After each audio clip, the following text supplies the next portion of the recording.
এখন প্রথমে আমরা আমাদের রাজ্য নেতৃত্ব এবং জেলার সম্পাদক মন্ডলীর সদস্য যারা আছে তাদের কাছে আবেদন করছি, আপনারা মঞ্চে চলে আসুন। আর আমরা এখন আমাদের এই বাংলা বাঁচাও যাত্রী যারা এসছে এবং রাজ্য নেতৃত্ব যারা আছে তাদেরকে বরণ করে নেব।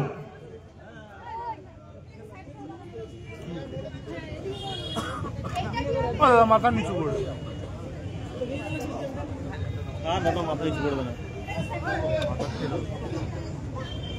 দাদা কেন মাথা নিচু করবে, মাথা চুল কেটে দাদা কেন। আমরা আমাদের রাজ্য নেতৃত্ব এবং বাংলা বাঁচাও যাত্রায় অংশগ্রহণকারী যাত্রীদের তাদেরকে আমাদের মঞ্চে বরণ করে নেব। প্রথমেই বরণ করে নেব আমরা রাজ্য কমিটির সদস্য, পশ্চিমবঙ্গ রাজ্য কমিটির সদস্য কমরেড উত্তম পাল। কমরেড উত্তম দাকে মঞ্চের সামনে আসবার জন্য আবেদন করছি। কমরেড উত্তম পালকে বরণ করে নেবেন আমাদের প্রাক্তন নেতৃত্ব কমরেড হীরেন মৃধা। কমরেড হীরেন মৃধাকেও মঞ্চে আসবার জন্য আবেদন করছি।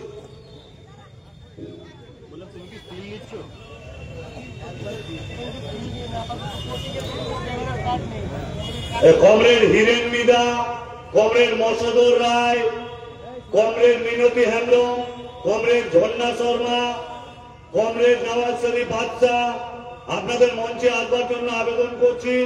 আমরা বরণের কাজটা একসঙ্গে সেরে নেব।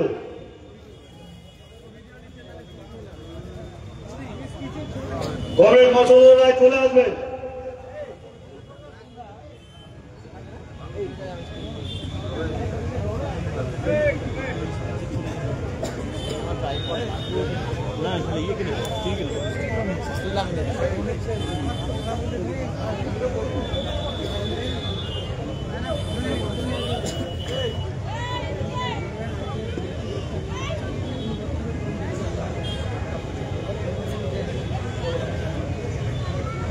আচ্ছা কমরেড বন্ধুগণ, ভারতের কমিউনিস্ট পার্টি মানসবাদী হেমতাবাদ এরিয়া কমিটির পক্ষ থেকে এই বাংলা বাঁচাও যাত্রীদের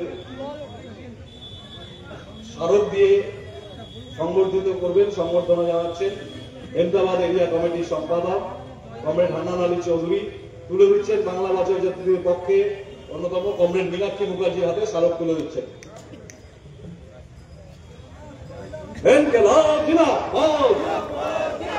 বাংলা বাঁচাও যাত্রীদের জানাই নারের লাল লাল সালাম।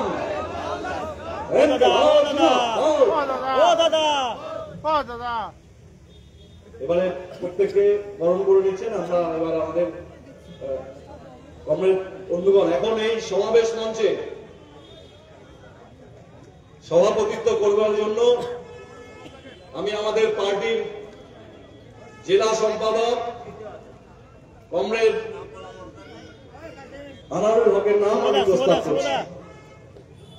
আমি এই প্রস্তাব সমর্থন করছি। দাদা দাদা সরে যান, দাদা দাদা একটু সরে যান দাদা। ও দাদা, এই শুভদা ওনাকে সরাও না। আচ্ছা বন্ধুগণ, বুঝতেই পারছেন সারাদিন আমাদের যারা কুচবিহার থেকে শুরু করে গতকাল রাত্রিবেলা আমাদের ডালকোলা শহরে যে রাত্রিবাস করেছেন এবং সকালবেলা 9:30 থেকে আমরা দোমোহনা হয়ে রসাকুয়াতে একটা মহাসমাবেশ হয়েছে। তারপরে যে আমরা এই বিধানসভায় আমরা ঘুরতে ঘুরতে এসে পৌঁছাইছি। সন্ধ্যা হয়ে গেছে।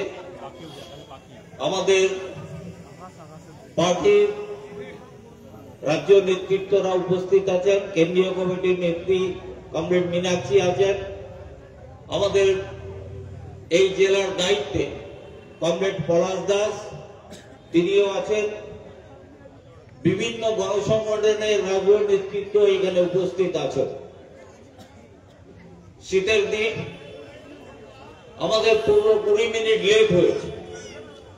এই ঠান্ডার মধ্যে হচ্ছে যে আমরা বেশিক্ষণ সভা করতে চাই না। স্বাভাবিক কারণে হচ্ছে যে আমাদের বিভিন্ন গণসংগঠনের যারা নেতৃত্ব এবং পার্টির রাজ্য স্তর এবং জেলা স্তরের যারা নেতৃত্ব আছে, আপনাদের কাছে 2 থেকে 3 বক্তব্য রাখবেন, বাকিরা আমরা সবাই থাকবো এখানে। আমি আহ্বান করছি সমস্ত মানুষকে রাস্তাটা ছেড়ে দিয়ে একটু মাঠের ভেতরে চলে আসবেন, গাড়ি ঘোড়া চলুন। আপনারা জানেন যে আমরা গোটা পশ্চিম বাংলায় প্রায় 19 দিন আমাদের এই যাত্রা চলবে। এখান থেকে আমরা দক্ষিণ দিনাজপুর দিব, দক্ষিণ দিনাজপুর কালকে গোটা দিন চলবে, তারপরে মালদা, তারপরে মুর্শিদাবাদ। এই করতে আমরা 17 ডিসেম্বর আমাদের এই বাংলা বাঁচাও যাত্রা হচ্ছে যে আমাদের শেষ হবে উত্তর 24 পরগনার একটা জায়গায়। সেখানে হচ্ছে একটা মহাসমাবেশের মধ্য দিয়ে আমাদের এই বাংলা বাঁচাও যাত্রার সমাপ্তি আমাদের ঘোষণা হবে।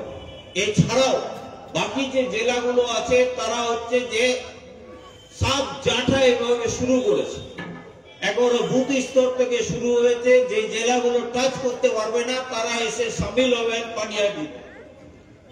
স্বাভাবিক কারণে আমাদের একটা 19 দিনের কর্মসূচি হচ্ছে গোটা পশ্চিম বাংলা ব্যাপী আমাদের চলবে। এই বাংলা বাঁচা হচ্ছে যে আমরা ডাক দিয়েছি আমাদের পার্টি, রাজ্য পার্টির পক্ষ থেকে ডাক দেওয়া হয়েছে যে গোটা পশ্চিম বাংলার অবস্থা, রাজনৈতিক, সামাজিক, অর্থনৈতিক যে অবস্থাটা তৈরি হয়েছে, এই অবস্থা তৈরি হওয়ার কথা না। কেন তৈরি হলো, কি কারণে তৈরি হলো, এই বিষয়গুলোর উপরে আমরা যে কথাগুলো মানুষের কাছে নিয়ে যাওয়া দরকার, সেই বিষয়গুলো আমাদের রাজ্য নেতৃত্বের পক্ষ থেকে 2 জন আপনাদের কাছে বলবেন। আমরা ব্যাখ্যায় যাচ্ছি না। কমরেড পলাশদা বলবেন, কমরেড মীনাক্ষী বলবেন। আমি আপনাদের কাছে এখন বলার জন্য আমাদের ছাত্র আন্দোলনের ছাত্র রাজ্য কমিটির সভাপতি খুব সংক্ষেপে আপনাদের কাছে প্রিয় কাঞ্জি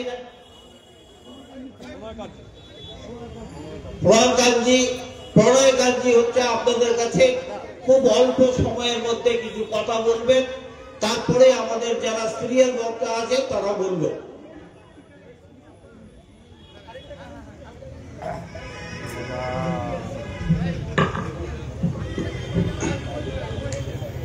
শ্রদ্ধেয় সভাপতি, মঞ্চে উপস্থিত আছেন আমাদের পার্টির কেন্দ্রীয় নেতৃত্ব মীনাক্ষীদি, রাজ্য নেতৃত্ব পলাশদা, রাজ্য কমিটির অন্যান্য সদস্য, এ জেলার শীর্ষ নেতৃত্ব, বাংলা বাঁচাও যাত্রী উপস্থিত আছেন আমার অভিভাবক কমরেড। আমরা এখানে যারা মিলিত হয়েছি এই শীতের দিন সন্ধ্যাবেলা, আমরা কেউ শখে এখানে মিলিত হইনি, আমাদের হক অধিকার ছিনিয়ে নেওয়ার লড়াইয়ের জন্য আমরা এখানে মিলিত হয়েছি। পশ্চিম বাংলার অবস্থা এমন একটা জায়গায় নিয়ে গিয়েছে, শিক্ষাটাকে ধূলিসাৎ করে দিয়েছে, স্বাস্থ্যের ব্যবস্থা আরো বাজে করে দিয়েছে, কর্মসংস্থান নেই বললেই চলে। আমি বন্ধু বান্ধবদের সঙ্গে আলোচনা করি, আমরা মাঝে মাঝেই বলি যে নিজেদেরকে দোষারোপ করি যে 1995 থেকে 2005 অবধি আমরা যারা জন্মগ্রহণ করেছি তাদের দুর্ভাগ্য হলেও সত্য যে তাদের জীবনটা ছারখার করে দিয়েছে তৃণমূল এবং বিজেপি। যে বয়সটাতে আমাদের পড়াশুনো শেষ করে কাজে যাওয়ার কথা ছিল,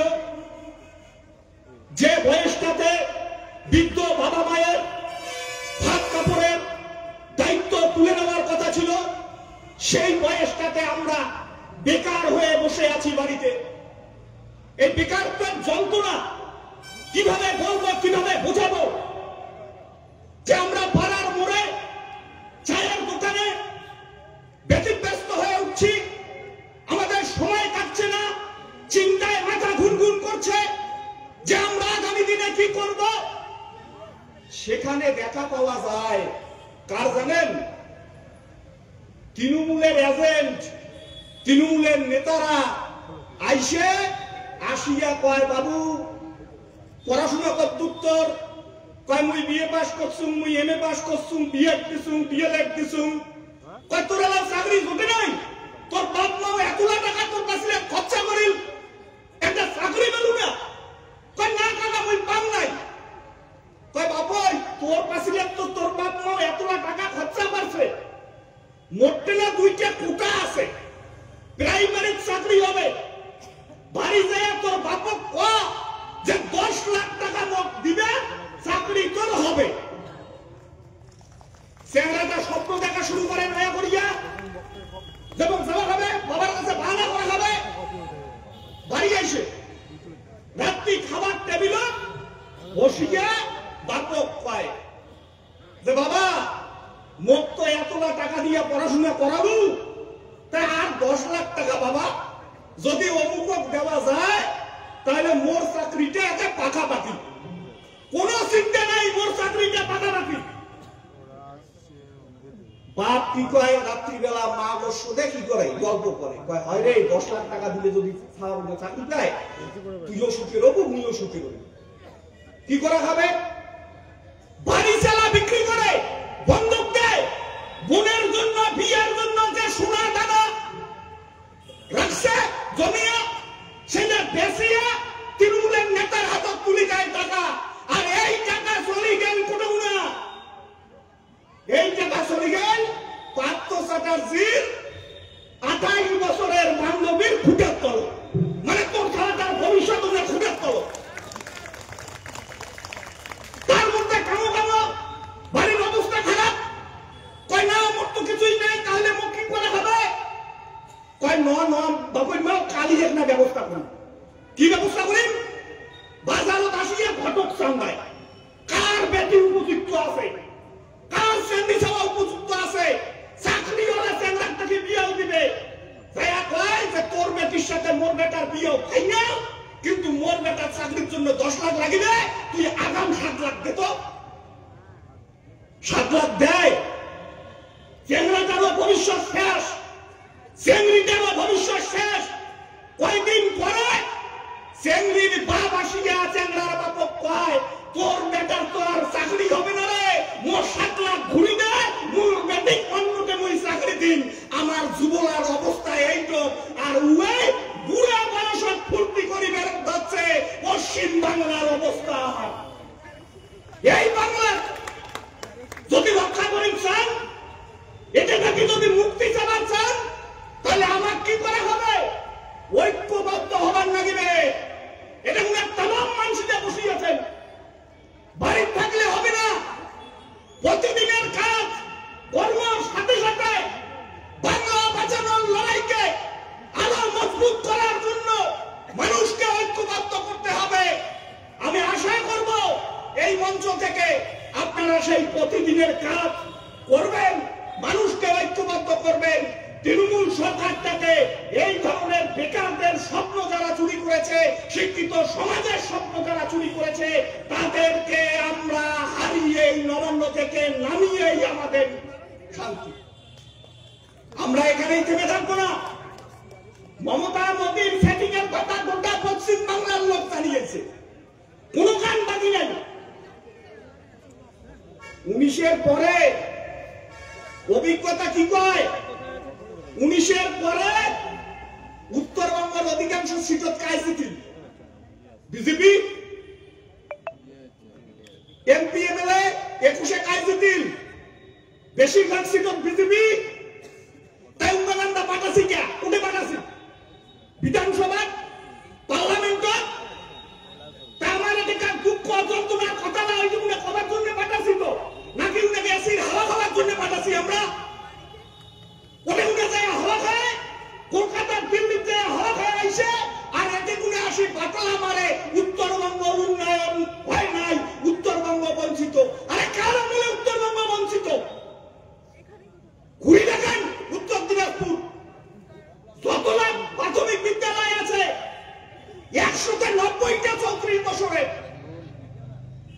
100টা 90টা বাপন আমলে উপাসনা কেন্দ্র কার আমলে, আর সেইটা ধ্বংস করেছে এমনি আসিয়া।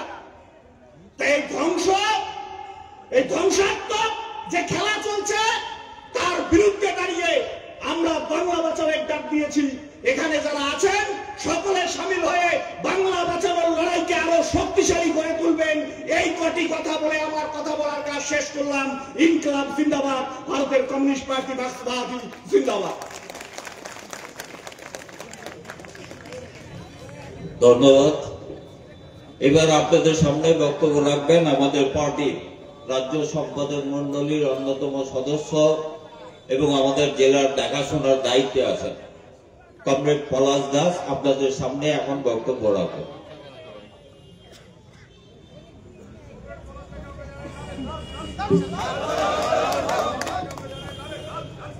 কমরেড সভাপতি, মঞ্চে উপস্থিত আমাদের পার্টি নেতৃত্ব, কমরেডস এবং বন্ধুগণ, এই কয়েকদিন আগে পাহাড়ে ধস নামলো। পাথর, মাটি, গাছ, গাছের গুঁড়ি একেবারে বন্যার স্রোতের জলের মতো ভেসে আসতে থাকলো। তার সঙ্গে বন্য জন্তু জানোয়ার তারা ভেসে গেল, মানুষও ভাসলো। আচ্ছা, বহু বছর ধরে এই ঘটনা ঘটে যাচ্ছে। পাহাড়ের এই মানুষ 37 বছরের আগের বাপ ঠাকুরদার ডকুমেন্ট দেখাতে পারবে? মাঝে মধ্যেই পাহাড়ের গা দিয়ে ধসে যাদের বাড়ি ভেঙে গিয়েছে, বাবার মুখে গল্প শুনেছে, দাদুর মুখে গল্প শুনেছে। আমরা 2-4 দিনের মধ্যেই মুর্শিদাবাদ ঢুকবো, মালদা ঢুকবো। এখানে নদী ভাঙনে বাড়ির পর বাড়ি তলিয়ে গিয়েছে নদীতে। আমি যদি 37-38 বছর আগেকার কাগজপত্র,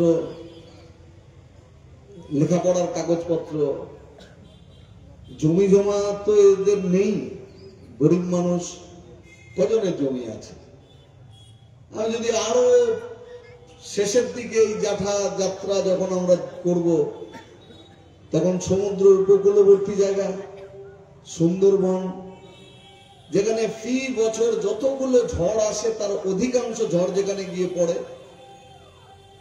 কোথাও মুলি বাঁশের বেড়া, টালি বা টিনের চাল, মাটির বাড়ি, যেগুলো প্রত্যেক বছর আয়লা আমফানের মতো ঝড়গুলো উড়িয়ে নিয়ে চলে যায়।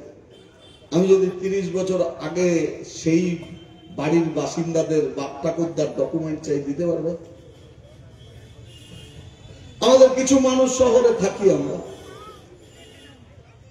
হয়তো আর্থিক দিক থেকে সচ্ছল, শহরে গ্রামে কিছু মানুষ আছেন যারা শিক্ষাগত দিক থেকে এগিয়ে, 3 পুরুষের কাগজপত্র তাদের কাছে আছে, কিন্তু ওটাই তো বাংলা না।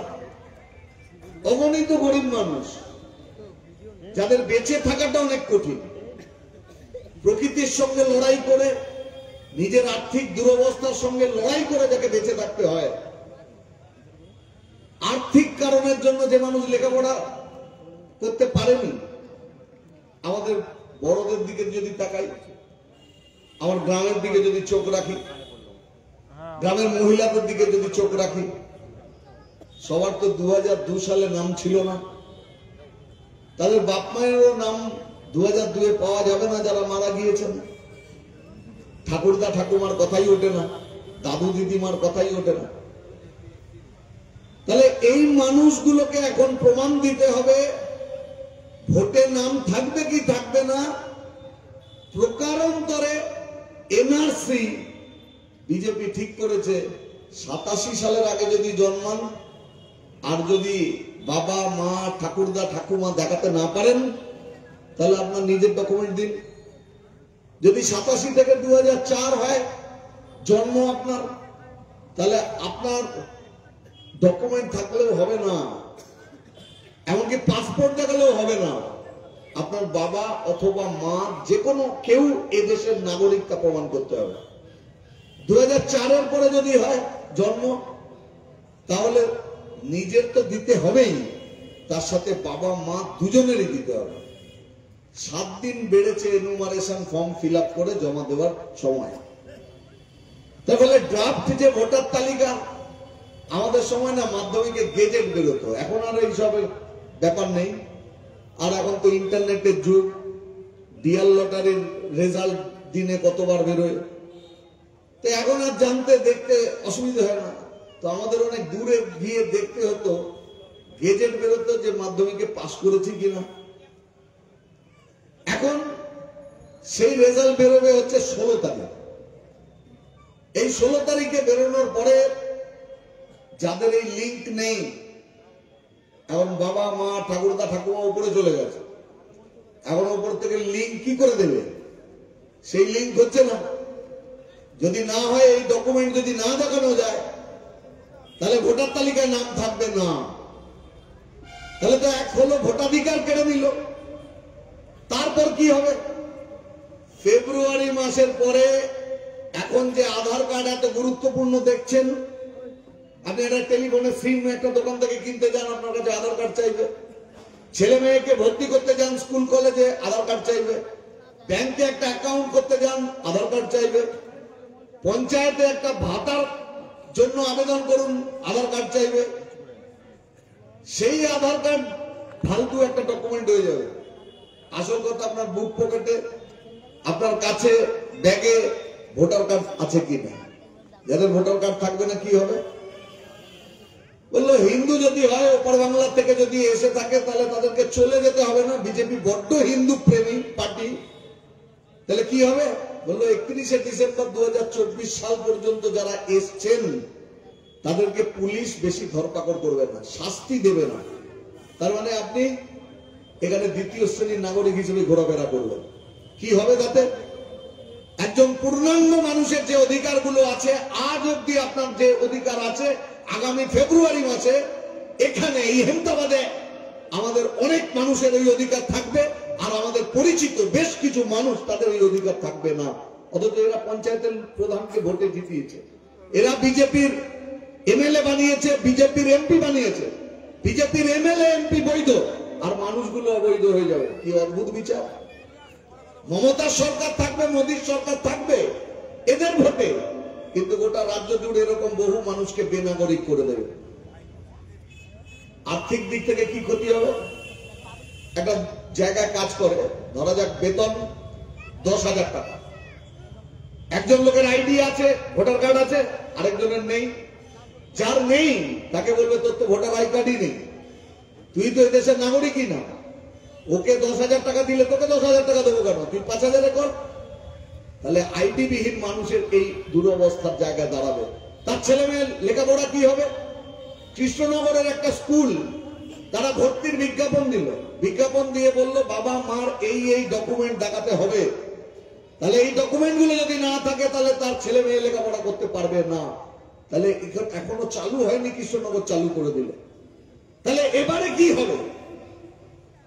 এক ভয়ঙ্কর বিপদের সামনে মানুষকে ফেলে দিল।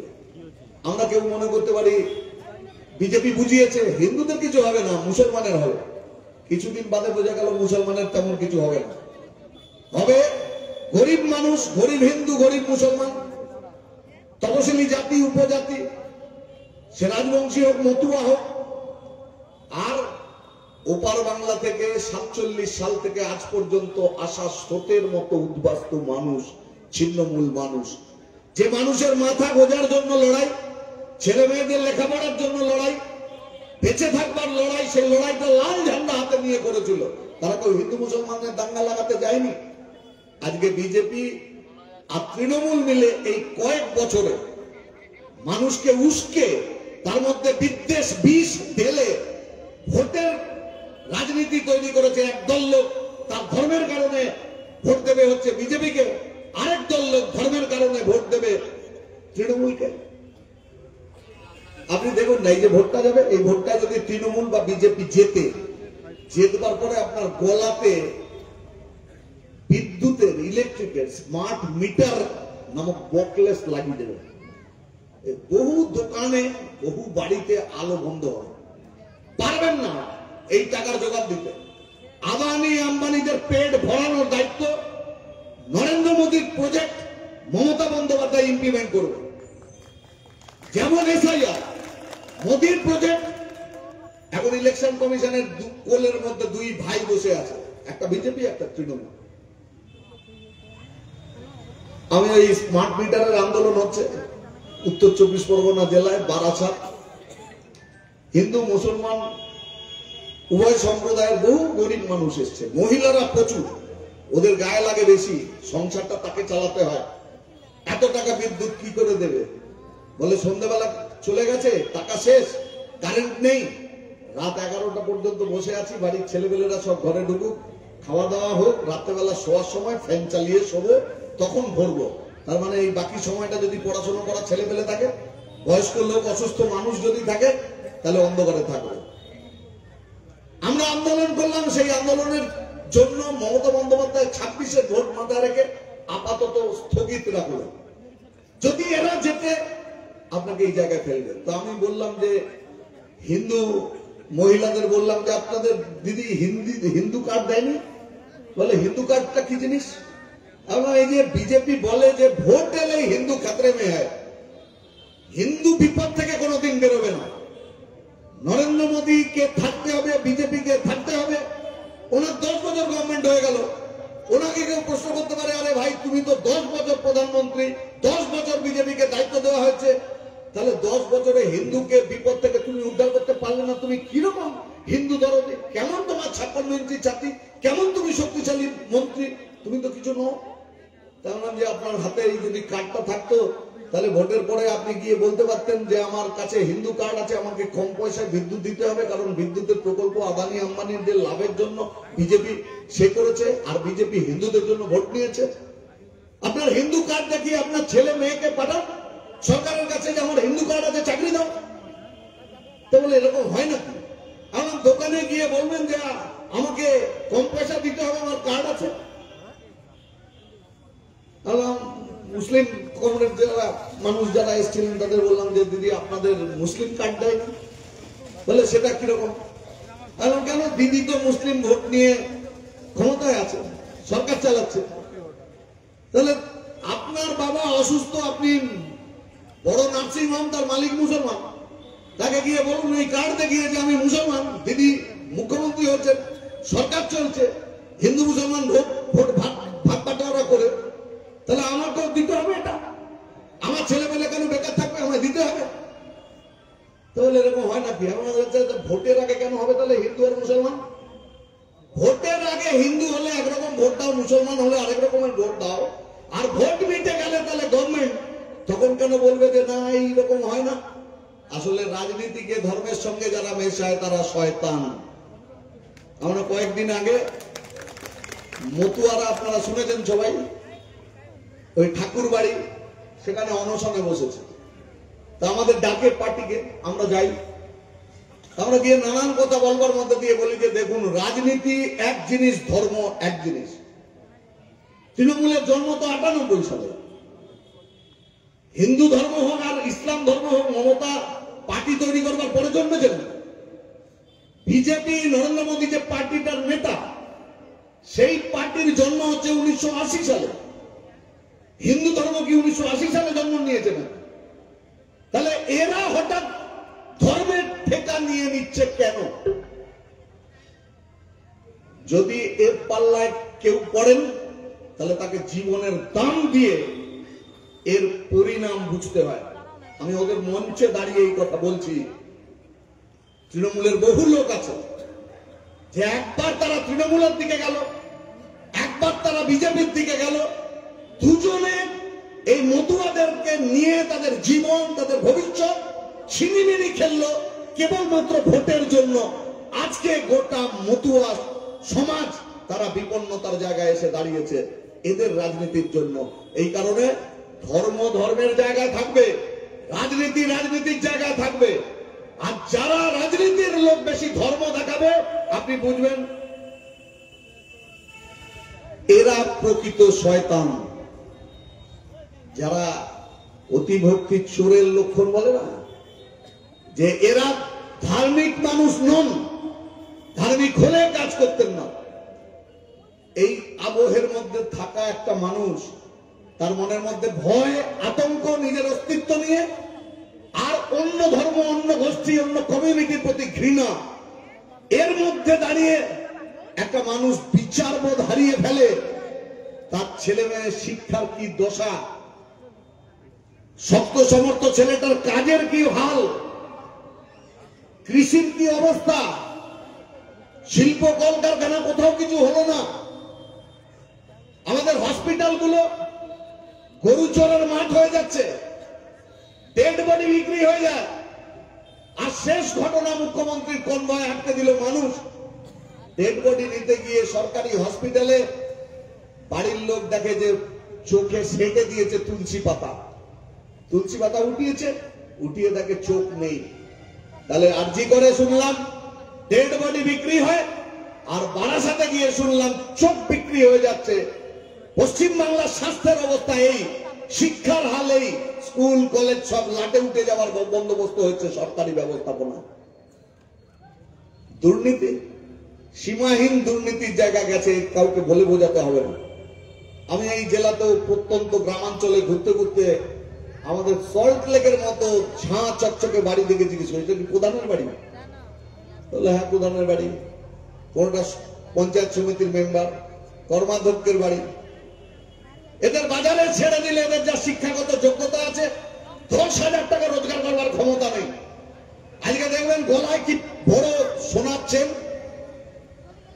একাধিক স্করপিও গাড়ি, জমির পর জমি এরা কিনে ফেলেছে, রিসোর্টের পর রিসোর্টের মালিকেরা হয়ে গিয়েছে, দেদার ফুর্তি করছে জনগণকে এই অবস্থার মধ্যে রেখে। আমরা এটাকে বদলাতে চাই। এই অবস্থা বদলাতে পারা যায়। মানুষের কাছে গিয়ে তারা বলে যে সিপিএম অত শক্তি নেই। আচ্ছা, এই 1 মাস এসআইআর এর ঘটনার মধ্যে মানুষ পড়লেন, অগণিত মানুষ তো সিপিআইএম এর কাছে গেলেন গোটা রাজ্য জুড়ে। তাদের মনে যে সিপিআইএম এর প্রতি এত বিশ্বাস, এত ভালোবাসা, এত আস্থা ছিল, তো আমরাও বুঝিনি। প্রমাণ হলো এ রাজ্যে তৃণমূল আর অদৃশ্য বিজেপি, বিজেপিকে দেখতেই পেল না কোনো লোক। না থাকলো বিএলএ, না তাদের থাকলো ক্যাম্প, কিছু সিএ ক্যাম্প করে দিল মানুষকে বোকা বানানোর জন্য। তাহলে মানুষ তো সিপিআইএম কে ভালোবাসে, এটা প্রমাণ হলো এসআইআর এর মধ্যে দিয়ে। শক্তি কি সব পলিটিক্যাল পার্টি কুস্তি করবে, ক্যারাটে শিখবে? শক্তি তো মানুষ। এই মানুষ বিজেপিকে ভোট দিয়েছে বলে বিজেপির শক্তি দেখানোর সুযোগ হচ্ছে। কাল যদি এই মানুষ আমাদেরকে ভোট দেন, তাহলে সিপিআইএম এর শক্তি বাড়বে। আমরা মানুষের কাছে বলছি, দেখুন, বিপদে পড়লে মানুষ শত্রু আর বন্ধু চেনে। এই বিপন্নতা, এই বিপদের মধ্যে আপনি বন্ধু সিপিআইএম কেই বেছেছেন। এই বন্ধুকে আপনার হাত ধরতে সুযোগ দিন। এই বন্ধু আপনার সঙ্গে চলতে চায়, তার সুযোগ আমাদের দিন। আর এই সুযোগ যদি আপনারা দেন, তাহলে এই 26-এর নির্বাচনের মধ্যেই পশ্চিমবাংলার সব থেকে বড় পার্টি সিপিআইএম হবে। তারা পঞ্চায়েত তৈরি করেছিল, তারা এই শিক্ষা ব্যবস্থার পতন ঘটিয়েছিল, তারা গ্রামীণ স্বাস্থ্য ব্যবস্থা তৈরি করেছিল। আজকে সব তছনছ হয়ে যাচ্ছে, ধ্বংস হয়ে যাচ্ছে। আমাদের ছেলে মেয়েদের কাছে কি কাজ আছে? আমাদের কাজ আছে টোটো চালানো, কাজ আছে পরিযায়ী শ্রমিক হওয়া, কাজ আছে বিয়ার লটারির দোকান লাগানো। এটা করবার জন্য অনেক লেখাপড়া করবার দরকার হয় না। তাহলে লেখাপড়া করার প্রতি আগ্রহ কমে যাচ্ছে। আর এদের দুর্নীতি, চুরি, সরকারি স্কুলগুলোকে বন্ধ করে দিয়ে বেসরকারি স্কুল, আরএসএস এর স্কুল, তা তৈরি করবার বন্দোবস্ত দুই পার্টি মিলে করছে। আমার শেষ কথা হচ্ছে, বিজেপিকে ভোট দেবেন না। কেন বিজেপিকে ভোট দেবেন? বিজেপি তৃণমূলকে রাখতে চায়, আর তার পাহারাদার হয়ে বিরোধী দলের জায়গাটা রাখতে চায়। ওর প্রজেক্ট হচ্ছে তৃণমূলকে, মমতাকে চোর চিটিংবাজদের রাখো গভর্নমেন্টে, ওরা চালাক, আর যাতে বাম কংগ্রেস না ঢুকতে পারে তার জন্য বিরোধী জায়গাটা নাটক করে, তৃণমূল বিজেপির লড়াই, এই নাটক করে আটকে রেখে দাও যাতে ঢুকতে না পারে। এই বিরোধ নানান রকম টেলিভিশন দেখাচ্ছে, বিজেপি যদি জিততেই চাইতো তাহলে বাঙালির পরিযায়ী শ্রমিকদের উপর এত অত্যাচার করছে কেন? চারিদিকে এত হেনস্থা কেন? আমাদের ভাষা আমাদের সংস্কৃতি নিয়ে এত হেনস্থা কেন? এগুলোর মধ্যে দিয়ে বাংলায় অসংখ্য বাঙালির মনের মধ্যে ধারণা তৈরি হচ্ছে বিজেপি বাংলা বিরোধী, বাঙালি বিরোধী একটা পার্টি। আর মমতা বন্দ্যোপাধ্যায় বলছেন 26 পর্যন্ত আমার বাংলা ভাষা সংস্কৃতি রক্ষার আন্দোলন চলবে। মানে কি বিজেপি গোটা দেশ জুড়ে বাঙালি পেটাবে, তাদের বাংলাদেশে ধাক্কা দিয়ে পাঠানোর চেষ্টা করবে? আর এখানে মমতা বাঙালি অস্মিতা, বাঙালি ভাবাবেগ তাকে তৈরি করে, তাকে জাগিয়ে বাঙালির ভোট একটা রাখবার চেষ্টা করবে। এর মধ্যে থেকে কি বোঝা গেল? যে 6 মাস বাদে গভর্নমেন্ট আসবে এরকম যদি কেউ ভাবে তাহলে সে এরকম বোকার মতো কাজ করবে। বিজেপির মতো একটা ধূর্ত শিয়ালের মতো পার্টি এরকম ভুল তো সে করতো না। তাহলে তার আসল উদ্দেশ্য কি? উদ্দেশ্য একটাই, আরএসএস যেটা বিজেপিকে চালাচ্ছে তৃণমূলকেও চালাচ্ছে। এই আরএসএস আর দিল্লিওয়ালা বিজেপির নেতারা তারা জানে এখানকার বিজেপি নাবালক, এখানকার বিজেপি হাঁটতে পারে না। তার জন্য তৃণমূল তার দ্বিতীয় সন্তান, আরএসএস এর দ্বিতীয় সন্তান প্রথম সন্তানকে ঠিক রাখবার দায়িত্ব নিয়েছে। আগে মুকুল রায়কে পাঠিয়েছিল আর এখন শুভেন্দু অধিকারীকে পাঠিয়েছে। তাহলে এই দুটোকে রাখবার দায়িত্ব আরএসএস এর। প্রথম সন্তান বিজেপি পারবে না, তাহলে বিজেপি যদি না পারে তাহলে দ্বিতীয় সন্তান তৃণমূল ওখানে থাক, আর নাটকবাজির মধ্যে দিয়ে বিরোধী জায়গাটা বিজেপি থাক। এই তো পরিকল্পনা। আমরা মানুষের কাছে বলছি আমরা শিক্ষা ব্যবস্থা বদলে দেব, আমরা এই কর্মসংস্থানের এই আজকের করুণ চেহারা বদলে দেব। আমাদের এখানে পিছিয়ে পড়তে পড়তে যেখানে গেছি, সিপিআইএম এর একটা সরকার চালায় কেরালা, এখানে চা বাগানের শ্রমিকরা কত টাকা ডেইলি ওয়েজ পায়? হিসেব করলে দাঁড়াবে সেটা 200 টাকার মতো। সমস্ত ফ্যাসিলিটি গুলো যদি যোগ দেওয়া যায়, তার রেশন, তার থাকার জায়গা হয়তো 6-4 টাকার মতো। কেরালাতে একজন ডেইলি লেবারের রোজগার হচ্ছে মাসে দিনে 800 টাকা, 4 দিন ছুটি বাদ দিলে 21,000 টাকা রোজগার। গরিব গুরব পরিবারে যদি 2-3 জন কাজ করে তাহলে তার রোজগার গিয়ে দাঁড়ায় 50,000-এর উপরে। এখানে মমতা বন্দ্যোপাধ্যায় লোককে গরিব বানাচ্ছে, মূর্খ বানাচ্ছে, তাদের পড়াশোনার অধিকার কেড়ে দিচ্ছে, কেউ চাকরি চাইবে না। এই গরিব মানুষকে বলবে আমি 1000 দিলাম এবারের ভোটে, সামনের বারের ভোটে 2000 টাকা দিলাম। আরে 2000 টাকা দিয়ে 3 জনের টাকা ঢোকাও না একটা বাড়িতে, 6000 ঢোকে। আরো সব মেলাও, মিলিয়ে 8000। তাতে কি যাবে আসবে? ও তো একজন 21,000 টাকা রোজগার করতে পারত, 2-3 জন কাজ করলে তো 60,000 টাকার উপরে রোজগার করতে পারত। তাহলে সেই অধিকারটা তুমি কেড়ে নিয়েছো, মানুষকে গরিব বানিয়ে তার সামনে গাজর ঝোলাচ্ছ, ভিক্ষা দিচ্ছ। কোন মানুষ ভিক্ষার টাকাতে বেঁচে থাকে না, তার অধিকার হক সেটাকে প্রতিষ্ঠিত করবার লড়াই। বাংলাকে বদলে দেওয়া যায়। আপনি একবার সিপিআইএম কে আবার আপনার সাথী করবার সুযোগ দিন, তাহলে বাংলা বদলে যাবে। আর এই বার্তা নিয়েই তুফানগঞ্জ থেকে শুরু হয়েছে 29 তারিখ, 17 তারিখ কলকাতার উপকণ্ঠে কামারহাটি, সেখানে গিয়ে আমরা শেষ করব। 26-এর নতুন ইতিহাস লেখবার জন্য এই যাত্রা শহর গ্রাম শহরতলির হাজারে লাখে মানুষের মধ্যে যাচ্ছে। আপনাদের এই মহতি এই উদ্যোগের সঙ্গে সামিল হওয়ার জন্য আমরা পার্টির পক্ষ থেকে অভিনন্দন জানাচ্ছি। আমার কথা এখানে শেষ করলাম। ইনকলাব জিন্দাবাদ। ধন্যবাদ আমাদের জেলার পক্ষ থেকে। এবার আপনাদের সামনে বক্তব্য রাখবেন আমাদের পার্টি রাজ্য কমিটির অন্যতম সদস্য এবং কেন্দ্রীয় কমিটির অন্যতম সদস্য কমরেড মীনাক্ষী মুখার্জি। আমি কমরেড মীনাক্ষী মুখার্জিকে বক্তব্য রাখার জন্য অনুরোধ করছি। সাথী সভাপতি মঞ্চে উপস্থিত আছেন আমাদের পার্টির নেতারা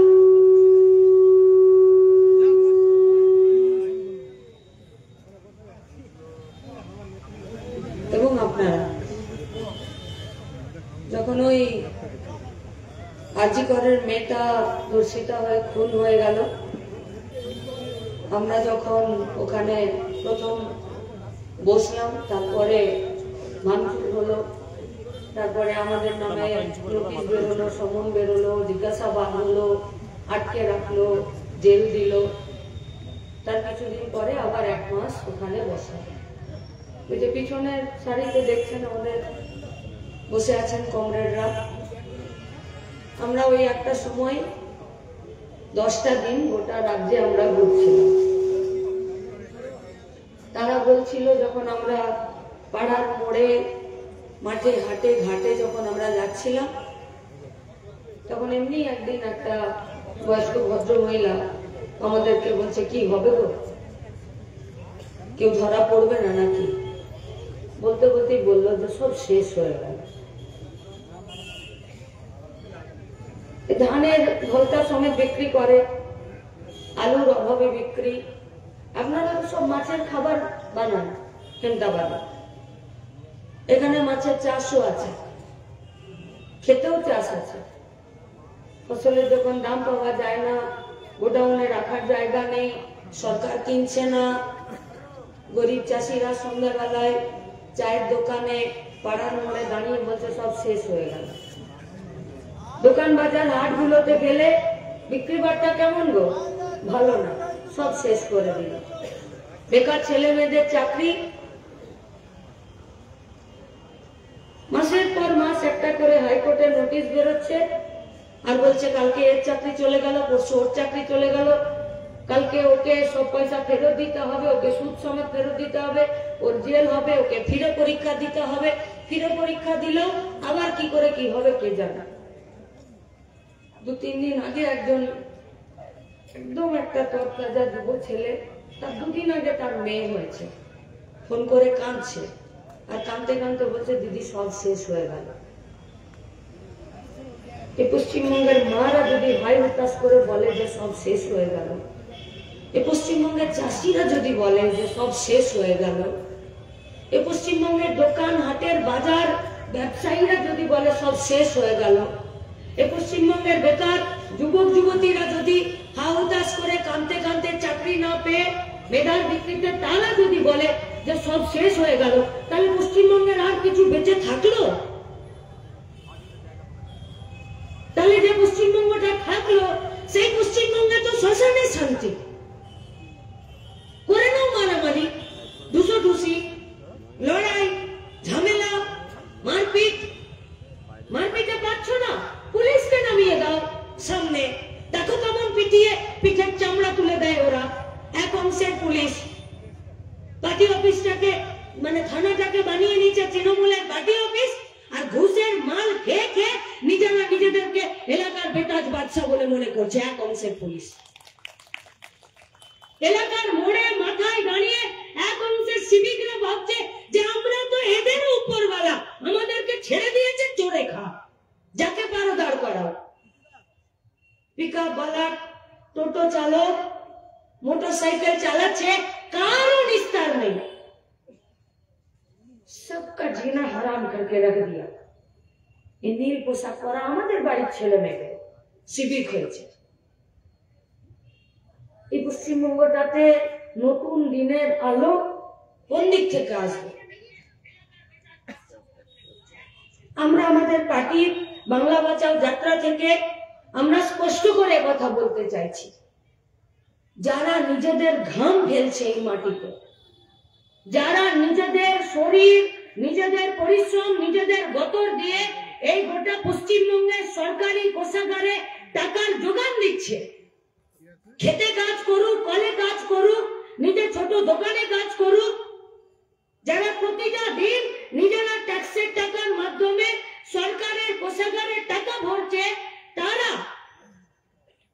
এরা যদি সবাই না বাঁচে, আর এদেরকে বাঁচানোর জন্য যদি রাজনীতিটা না পাল্টায়, এ পশ্চিমবঙ্গ বাঁচতে পারে না পশ্চিমবঙ্গ।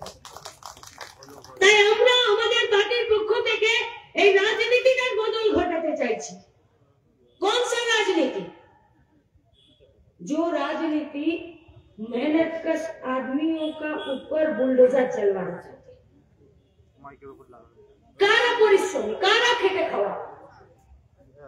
এখানকার যত আদিবাসী মানুষেরা আছেন, খেটে খান না লুটে খান, নিচের তলার মানুষ, জল জমি জঙ্গলের অধিকারী যে সমস্ত মানুষেরা আছে, তারা আজকে তাদের জমি বিয়ানাকে পকেটে ভরে নিয়ে এর জমি ওর নামে, ওর জমি তার নামে, তার জমি তাকে বেচে দিচ্ছে। গরিব মানুষ, তপশিলি উপজাতি, আদিবাসী, শিডিউল ট্রাইব সার্টিফিকেট বানাতে চান। পশ্চিমবঙ্গে তৃণমূল কংগ্রেসের সরকারের রাজত্বে এই গোটা পশ্চিমবঙ্গে যারা তপশিলি আদিবাসী উপজাতি নয়, আদিবাসী নয়, এসটি নয়, তারা এসটি ক্যাটাগরিতে নিজেদের জাল সার্টিফিকেট বানিয়ে নিয়েছে। নতুন করে লড়াই শুরু হচ্ছে, লাগিয়ে দিচ্ছে লাখ লাখ লাখ করে। आदिवासीদের हॉस्टलগুলো बंद हो पा रहा है। आदिवासियों का खेल कूद करने वाला वो जो मैदान, वहां पर नहीं जा रहा है वो लोग। आदिवासीদের জন্য জমি, সে জমির দায়িত্ব সরকার নেবে না। আদিবাসীদের জন্য যে টাকা ফান্ডিং হচ্ছে, যে টাকা তাদের জন্য বরাদ্দ হচ্ছে, সেই টাকা তাদের জন্য, তাদের বাথরুম, তাদের কমিউনিটি, তাদের শিক্ষা দীক্ষা, তাদের হস্টেল, তাদের উচ্চ শিক্ষার জন্য, তাদের ওয়েলফেয়ারের জন্য না, সেখানে খরচ হবে না। শুধু বোর্ড হবে, বোর্ড, আদিবাসী ওয়েলফেয়ার বোর্ড হবে।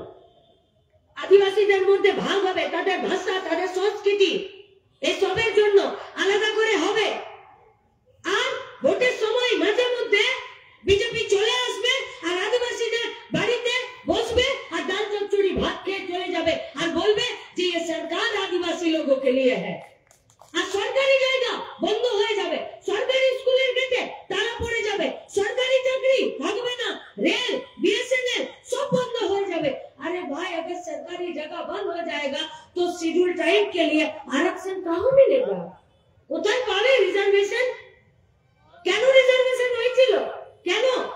যাতে এই পিছিয়ে পড়া আদিবাসী, শিডিউল ট্রাইব এরা যাতে সমাজের মূল স্রোতে ফিরে আসতে পারে। আমরা ওই রাজনীতিটাকে বদল করতে চাইছি, যে রাজনীতিটা আদিবাসীদেরকে আবার আদিবাসীদের ওই বনে জঙ্গলে পাঠিয়ে দিতে চাইছে। আমরা বলছি তাদের জল জমি জঙ্গলের অধিকার থাকবে, কিন্তু তাদের সামনে সারিতে দাঁড়িয়ে মাথা উঁচু করে নিজেদের গোটা কমিউনিটিকে এই ভারতবর্ষ গড়ার কাজে তারা নিজেদেরকে নিয়োজিত করবে। তার লড়াই চলছে, তার রাজনীতি চলছে। নেই पूछिएगा सवाल तृणमूल से कि क्यों बोले थे झूठा वादा कि वकफ নিয়ে ভাবতে হবে না, ভাবতে হবে না ওয়াকফ নিয়ে। আমি আছি, ওয়াকফ কিছু হবে না। কে বলেছিল? এই ওয়াকফ নিয়ে পশ্চিমবঙ্গের মাটিতে মার দাঙ্গা হয়ে গেল। এই ওয়াকফ নিয়ে পশ্চিমবঙ্গের মাটিতে মিছিল হলো, সেই মিছিল থেকে ঢিল ফাবড় হলো, ঢিল ফাবড় থেকে সেই মিছিল পাল্টা মিছিল। এর বাড়িতে ওরা আগুন দিল, ওদের বাড়িতে ওরা আগুন দিল, তাদের বাড়ি ওরা ভেঙে দিল, ওদের বাড়ি তারা ভেঙে দিল, বাপ বেটা লাশ পড়ে গেল, গোটা এলাকা জ্বালিয়ে দিল। ওয়াকফ নিয়ে কি হলো পশ্চিমবঙ্গে জানি না আমরা? শমশেরগঞ্জ, ধুলিয়ান ভুলে যাচ্ছি, গোবিন্দ দাসদের পরিবার ভুলে যাচ্ছি। তিনটে লাশ পড়ে গেল দুটো দিনের অন্তরে। কি বলেছিল রাজ্যের সরকার, তৃণমূল কংগ্রেস পরিচালিত সরকার? কি বললো? বললো ওয়াকফ নিয়ে আন্দোলন করার দরকার নেই, ওয়াকফের জমি আছে আর আমি আছি। ওয়াকফ নিয়ে যদি আন্দোলন করতেই হয় তাহলে পশ্চিমবঙ্গে করা যাবে না। কেন? পশ্চিমবঙ্গটা ওর বাবার সম্পত্তি। পশ্চিমবঙ্গে ওয়াকফ নিয়ে আন্দোলন না করে দিল্লিতে গিয়ে আন্দোলন করতে হবে। আর দিল্লির সরকারটা ওয়াকফের তালিকা তৈরি করে সেই ওয়াকফের নামে মানুষকে ফিরে ভিটে মাটি ছাড়ার মাধ্যমে তাদেরকে জমি ইয়ে করে তাদেরকে ধর্মের নামে ফিরে ভয় দেখানোর চেষ্টা করলো। আজ যখন গোটা পশ্চিমবঙ্গের গরিব খেটে খাওয়া মেহনতি মানুষ প্লাস্টিকে নিজেদের অস্তিত্ব নিয়ে ঘুরে বেড়াচ্ছে, पॉलीथीन, हिंदी तो बोलता है चिमकी में, गांव के तरफ बोलता है चिकचिकी में। एक प्लास्टिक का पैकेट में पश्चिम बंगाल का जनता, गरीब मानुष নিজের অস্তিত্ব নিয়ে ঘুরে বেড়াচ্ছে। একটা আধার কার্ড, একটা ভোটার কার্ড, 2002 এর ভোটার লিস্টের জেরক্স, বাপের নাম, নিজের জমির তালিকা, নিজের ছবি আর একটা ফর্ম নিয়ে এর বাড়ি ওর বাড়ি তার বাড়ি এই অফিস ওই অফিস ঘুরে বেড়াচ্ছে, বলছে আমার নামটা রেখে দাও। যখন সব মানুষ উদ্বিগ্ন, যখন সব মানুষ আতঙ্কিত, যখন সব মানুষ ভাবছে যে আমার এসআইআর এর নামটা থাকবে কিনা, তখন নতুন ফান্ডরা তৃণমূল কংগ্রেসের সরকার যে বলেছিল ওয়াকফ নিয়ে চিন্তা করতে হবে না, ওয়াকফ নিয়ে আন্দোলন করতে হবে না, ওয়াকফের সম্পত্তি আছে আর আমি আছি, সে চুপি সারে পশ্চিমবঙ্গের কম্পিউটারে পোর্টালে পশ্চিমবঙ্গের ওয়াকফের সম্পত্তি তুলতে লাগলো, লিস্ট বানাতে থাকলো। ফাজলামি চলছে, ধাঁধলিগিরি চলছে। এই ওয়াকফের নামে পশ্চিমবঙ্গের মাটিতে হিন্দু মুসলমানের দাঙ্গাতে রক্ত পড়েছে। দিল্লির বিজেপি সরকার, পশ্চিমবঙ্গের তৃণমূল কংগ্রেসের সরকার এই ওয়াকফ নিয়ে, এনআরসি নিয়ে, এসআইআর নিয়ে প্রত্যেকটা দিন মানুষকে নিজের ভিটে মাটি থেকে উচ্ছেদ করবে। তার ধর্ম, তার সংস্কৃতি, তার ভাষা আজকে কেউ সুরক্ষিত নয়, এরকম একটা আবহ তৈরি করছে। আর সেখানে দাঁড়িয়ে গোপনে চুপি সারে ওয়াকফের সম্পত্তির তালিকা তৈরি করে ফেললো তৃণমূল কংগ্রেসের সরকার। তৃণমূল কংগ্রেসের গরিব খেটে খাওয়া মেহনতি কর্মী যারা আছে, আমরা তাদের কাছে প্রশ্ন করতে চাইছি, ये समावेश खत्म होगा, अपना पार्टी ऑफिस जाइए, एक कप चा নিন, আর যদি কলেজে দম আছে তৃণমূলের নেতাদেরকে গিয়ে কর্মীরা জিজ্ঞেস করুন যে মানুষকে ধোকা দিয়ে লুকিয়ে চুপি সারে ওয়াকফের তালিকা কেন করলে? বুক বাজিয়ে তো বলেছিলেন যে কিচ্ছু হবে না। আমরা বলছি পার্টি অফিসে গিয়ে তৃণমূলের কর্মীদের একটা প্রশ্ন করার কোনো অধিকার নেই। যদি থাকতো তাহলে আরজি করার পর এরা রাস্তায় বেরোতো আর এদের জনপ্রতিনিধিরা বলতো যে না, রেপ আর ধর্ষণ ঠিক হয়নি। 5,04,682টা উত্তর দিনাজপুরের জব কার্ড 3 বছর ধরে 300টা দিন 260 টাকা করে ফালতু পড়ে আছে, কাজ হচ্ছে না। কেন?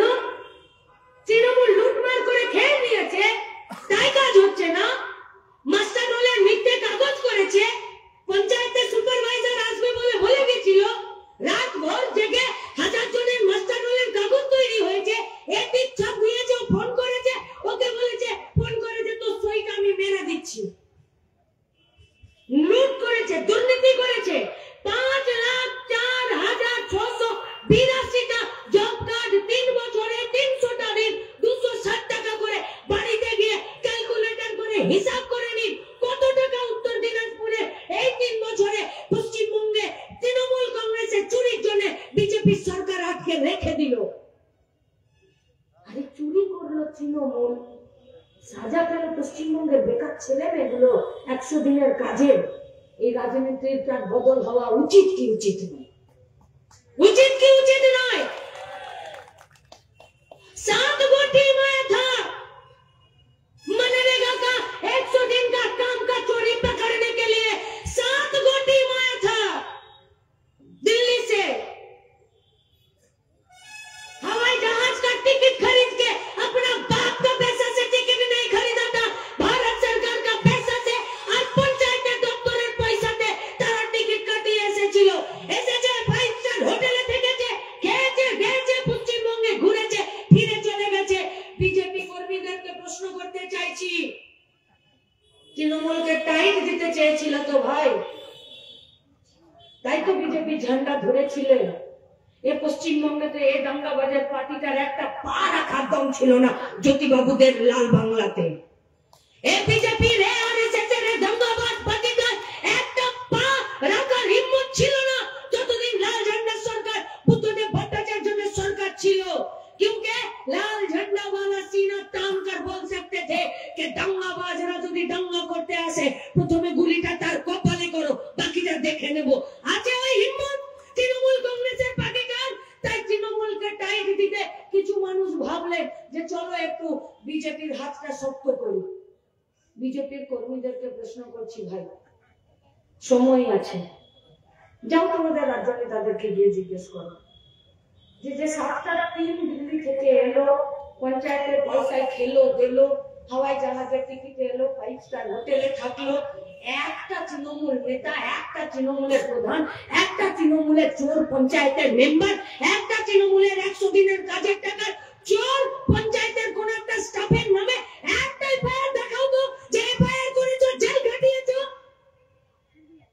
বিজেপি কর্মীদের কাছে আমাদের প্রশ্ন, যাও গিয়ে জিজ্ঞেস করো। পশ্চিমবঙ্গ থেকে 70 লাখের বেশি পরিযায়ী শ্রমিকরা বাইরের রাজ্যে শুধুমাত্র 2 পয়সা ইনকামের জন্য গেছে, রোজগারের জন্য। কেন বাংলায় কথা বললে মার খেতে হবে? কেন কেন মার খেতে হবে?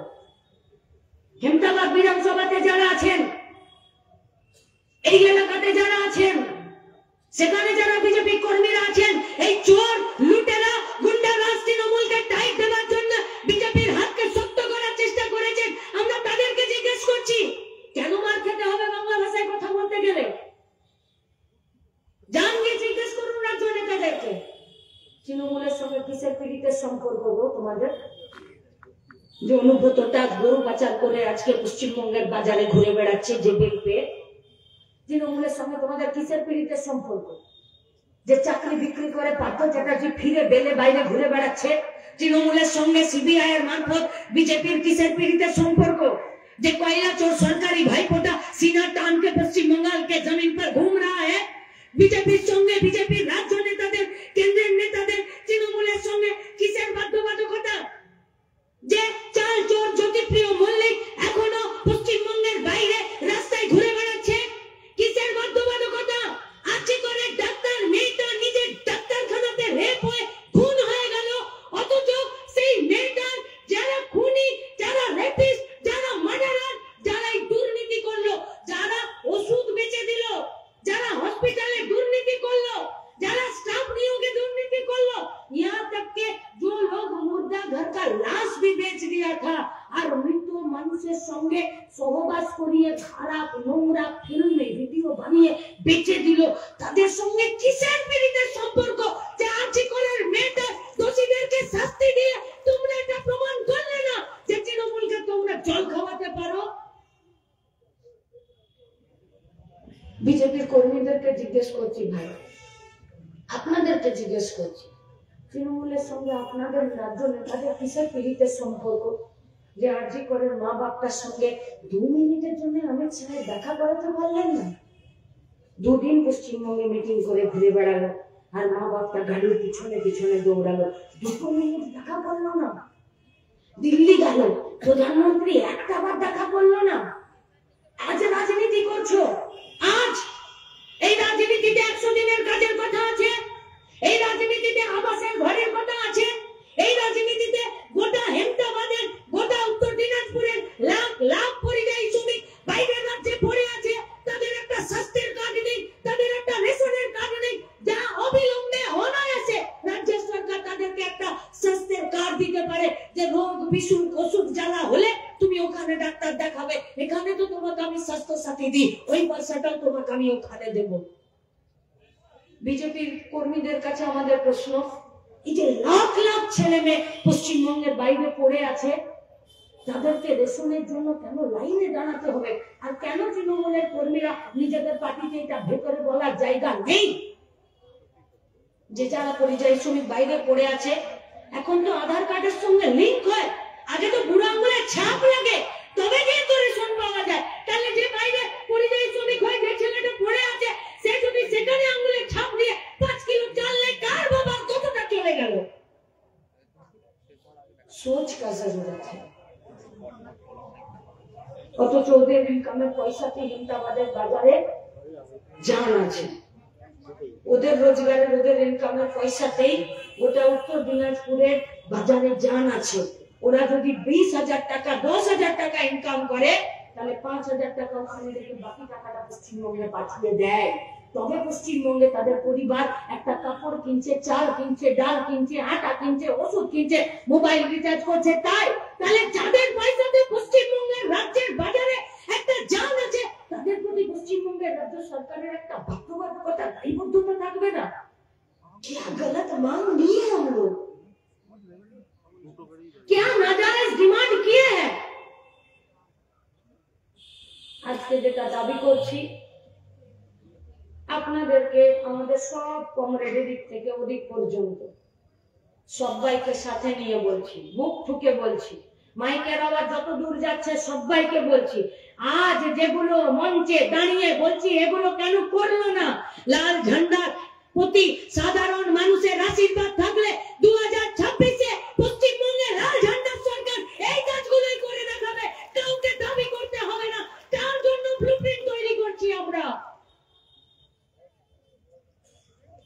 উপর থেকে স্প্রে করে বাংলা বাঁচবে না, বাংলার মাটিকে বাঁচাতে হবে, আর মাটিতে ঘাম ফেলা মানুষকে বাঁচাতে হবে। তাই বাংলার মানুষকে বাঁচানোর জন্য আপনাদেরকে নিজেদের বুথে দাঁড়াতে হবে। এই বাংলাকে বাঁচাতে গেলে নিজেদের পাড়াতে দাঁড়াতে হবে, এই বাংলাকে বাঁচাতে গেলে নিজেদের গায়ে দাঁড়াতে হবে। আর বাংলাকে বাঁচাতে গেলে যদি লাল ঝান্ডা হাতে তুলে নেবার পর কোনো কর্মী আক্রান্ত হয়, লাল ঝান্ডা তার প্রতি দায়িত্ব আছে। পঞ্চায়েতের ভোটে একটা কথা বলেছিলাম, যে কথাতে নমিনেশন করতে গিয়ে আমাদের কমরেডদেরকে খুন করেছিল চোপড়াতে, মুর্শিদাবাদে, বর্ধমানে নমিনেশন উইথড্র করিয়েছিল, ভোট লুট করেছিল। আজও সেই একই কথা লাল ঝান্ডার তরফ থেকে আমরা বলতে চাই। এই ওন্নাটা যতদিন দোকানে ঝুলছিল ততদিনের দাম 150 টাকা ছিল। এই ওন্নাটা যখন গায়ে উঠে যায় তখন এর দাম আর 150 টাকা থাকে না, এর দাম আর আমার জানের আর আমার মানের দাম এক হয়। বাংলাকে বাঁচাতে লাল ঝান্ডা, বাংলাকে বাঁচাতে লাল ঝান্ডা হাতে তুলে, বাংলার খেটে খাওয়া মেহনতি মানুষকে বাঁচাতে লাল ঝান্ডা হাতে তুলে, যে কর্মী নিজের বুথে, নিজের পাড়াতে, নিজের ওয়ার্ডে দাঁড়াবে, সেই কর্মীর জীবনের দাম আর আমার জানমালের দাম এক হবে। লাল ঝান্ডা নিজের সব কর্মীর পাশে দাঁড়াবে। তাই বাংলা বাঁচাতে সব কর্মীদেরকে বুথে দাঁড়ানোর আহ্বান জানিয়ে আমার কথা শেষ করছি। ইনকালাব জিন্দাবাদ, লাল ঝান্ডা জিন্দাবাদ। ধন্যবাদ।